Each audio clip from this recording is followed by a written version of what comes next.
Good morning student না good night হবে, ঠিক বুঝতে পারলাম না।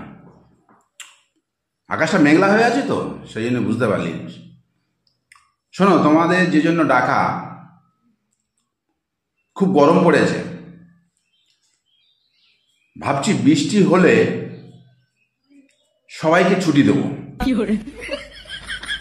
বৃষ্টিটা না হওয়া পর্যন্ত কাউকে ছুটি দিতে পারছি না। তো যদি সেরকম কারোর সমস্যা থেকে থাকে তাহলে গরমের সময় ছুটি নাও, অসুবিধা নেই, কিন্তু বাড়িতে থেকে এনজয় করবে না। শরীর ঠিক রাখার জন্য একটু আত্মীয় স্বজনের বাড়ি যাবে, ঘুরে বেড়াবে, রাস্তাঘাটে যতটা পারো ঘুরবে। তবে গরম কমলে ছুটি পাবে, এটুকু সবাইকে আমি বলে দিচ্ছি। কেউ বাড়িতে কোনো গন্ডগোল করবে না, কোনো অশান্তি পাকাবে না। অশান্তি যদি পাকাও পাড়ায় পাকাবে, ঝুট ঝামেলা পাড়াতেই করবে। ঘরের ভিতর বাবা মার সাথে করলে করতে পারো, অসুবিধা নেই।